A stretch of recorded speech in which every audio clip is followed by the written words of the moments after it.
Já aconteceu de você estar tocando e o saxofone dar tipo um grito? Ou melhor, né, um apito?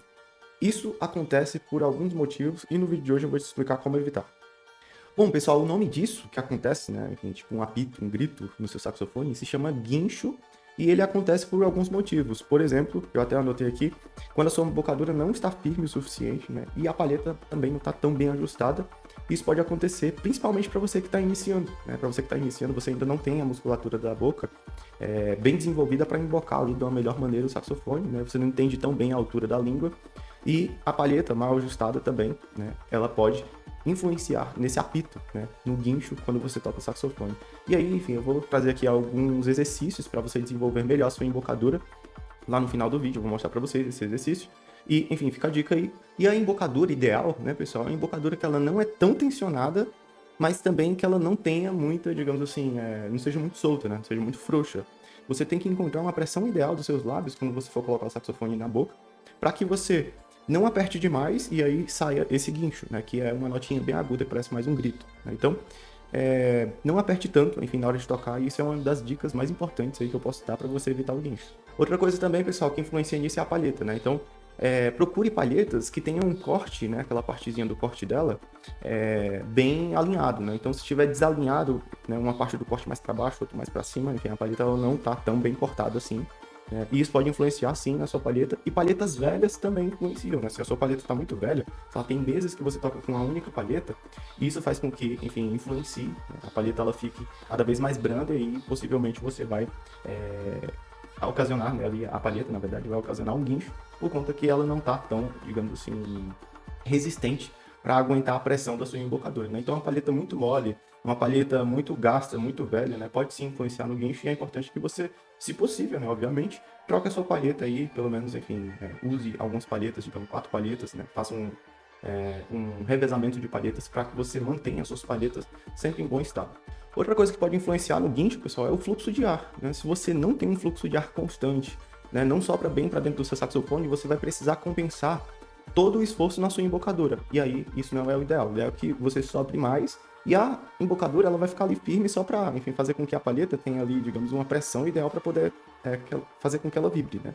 Então, o ideal é que você realmente, né, sopre mais e a embocadura ela só vai estar ali no lugar dela para fazer com que tenha uma pressão para a palheta vibrar, né? E aí, fluxo constante de ar, estudo de respiração é muito importante, né, para você colocar o seu fluxo de ar, apoio abdominal sempre, né, pensar ali que a sua barriga está expandida para o fluxo de ar ser constante, não ter nenhuma oscilação, e isso pode ajudar sim você a ter, digamos, uma coluna de ar ideal para que não haja possibilidade de haver um grito, né, um guincho aí na hora que você estiver tocando.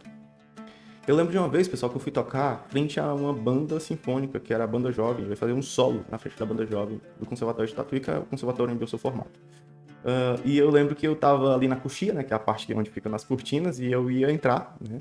A banda fez aí 2 obras para introdução, né, do meu solo. E aí, quando eu fui entrar para fazer o meu solo, aquelas luzes do palco, né, começou a esquentar o meu saxofone e a minha palheta, ela ficou tipo uma, sabe aquela batata, né, chips ali? E aí, enfim, a palheta ela começou a entortar toda. Quando eu comecei a tocar, né, as primeiras notas do meu solo, a palheta simplesmente não vibrava, né? E ficou sem som o meu saxofone durante o começo da música, né? E guinchei muito por conta, enfim, dessa palheta. E aí a palheta, né, que eu tava tocando, era uma palheta velha, porque eu tinha testado várias palhetas, e essa palheta, enfim, que eu já tinha usado bastante, né, que era uma palheta velha, ela tinha um som bom, mas com a minha inexperiência, né, acabei entrando no pau com a palheta velha. Então, a lição que fica aí dessa história, né, é que você procure palhetas novas, né, quando você for tocar em algum show, tocar em alguma apresentação, fazer algum solo, algum concurso, né, coloca uma palheta nova, né, para você tocar, que você já tocou ali umas 2, 3 vezes nessa palheta, e aí, enfim, essa palheta não vai te deixar na mão. Não entre no palco com uma palheta velha, que ela pode te deixar na mão, fazer você guinchar muito, né, até mesmo eu que estudava, enfim, já estava ali mais no âmbito profissional, a palheta, né, me deixou na mão e acabei que fiquei, enfim, guinchando a obra inteira e foi um negócio assim horrível, mas tomei aquilo como experiência para minha vida profissional, né? Então fica a dica aí, não entre no palco ou em alguma apresentação, algum concurso com palhetas velhas. Pessoal, eu vou deixar aqui, enfim, um desafio para vocês. Se esse vídeo aqui bater 50 comentários, né, comenta aí alguma coisa. Se ele bater 50 comentários, eu vou liberar um PDF para você sobre embocadura e como ajustar a sua embocadura e deixá-la no lugar. Comenta aqui, enfim, compartilha esse vídeo e deixa o seu like se você está gostando dessas dicas, tá bom? Então, fica aí o desafio, 50 comentários eu libero o PDF para todo mundo. E aí uma outra dica, pessoal, é palheta muito dura. Se a sua palheta está muito dura, muito resistente, né, você vai precisar forçar mais a sua embocadura, né, contra a palheta. E aí possivelmente vai fazer com que você pressione demais a palheta e guinche, né? Um dos saxofonistas que eu noto, né, que usava palheta dura, pode ser que eu esteja totalmente errado, tá, gente? Mas escutando o som dele, né, o Stan Getz. Stan Getz, ele tinha aquele som mais airado, né, com ar dentro, e parecia que ele tocava com a palheta dura. É tanto que em muitos momentos, assim, em gravações que ele fez, né, ele guincha em alguns momentos. E olha só, até o Stan Getz, que é um profissional, né, digamos, é o promissor da bossa nova, juntamente com o João Gilberto, o nosso querido João Gilberto, né, ele guinchava, gente, em gravações importantes, né, em solos que ele fazia, ele guinchava. Então é normal o guincho, em um certo momento, obviamente, né, a gente precisa evitar ele, mas pontualmente, se acontecer, né, pode ser que aconteça. Faz tempo que eu assim, olhando, né, para as minhas performances, para as minhas últimas performances que eu toquei, que eu não guincho, tá, pessoal? Então, ter um bom controle de embocadura, saber a dureza ideal ali da sua palheta, né, o número de palheta que você toca de uma maneira confortável, é importante, né? No caso do Stan Getz, eu acredito, né, pela sonoridade, que ele utilizava palhetas muito pesadas para ter aquele som mais airado, né? Aquele som com ar dentro, e aí os guinchos, né, provam um pouco que a dureza da palheta dele era até um pouco demais, né? E aí, enfim, fazer com que ele guinchasse, mesmo sendo um profissional. E aí a dica sobre a palheta, né, procure uma numeração que você toque de forma confortável, né, que a sua embocadura, sua musculatura esteja adaptada para aquela numeração e o seu sopro, né, enfim, esteja condicionado para que você não guinche com aquela numeração de palheta. Se tiver muito pesada, provavelmente isso vai te prejudicar. Pessoal, se essas dicas estão ajudando você, deixa o seu like e deixa o seu comentário também para eu liberar o PDF, né, sobre embocadura, sobre pressão e tal da embocadura. Vou liberar o PDF para todo mundo que comentar.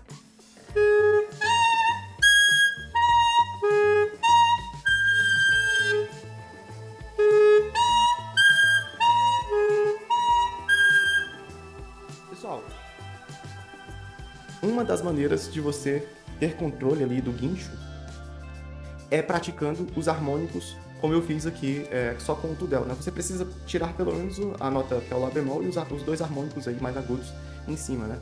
É adaptando o sopro e um pouco também de pressão da sua embocadura, né? Tente tirar essas duas notinhas, né, agudas só com o Tudel. É difícil de fazer isso, mas no momento que você entender como que sopra para tirar essas notas mais agudas, né, a velocidade do seu ar, com certeza isso vai te dar um pouco mais de controle.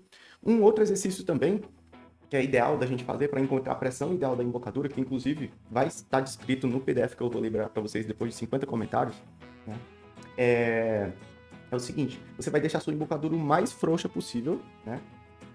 Bem frouxa, para sair muito ar na hora que você soprar, e você vai falar O, U, I, né? Repare que quando a gente está falando o dorso da língua, né? Essa parte aqui mais do meio da sua língua, ela está bem baixa, O. Quando a gente fala U, ela sobe um pouco mais, e quando a gente fala I, ela tá lá em cima. O I vai direcionar bem a coluna de ar, né, que é o que a gente precisa. Lembrando que uma das dicas foi sobre coluna de ar. E a outra é a pressão ideal da sua embocadura, né? Quando você fala O, você vai estar bem frouxo aqui, vai sair muito ar, aquele som com muito ar, né, muito sujo. O U vai estar um pouco mais pressionado, e I, a pressão ideal da sua embocadura já vai ter que estar no lugar. Dessa forma, pessoal.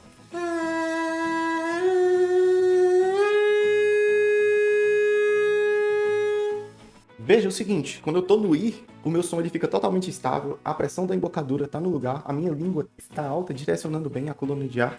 E esse é um dos principais exercícios, certo? Para você conseguir ter controle da sua coluna de ar e pressão ideal da sua embocadura.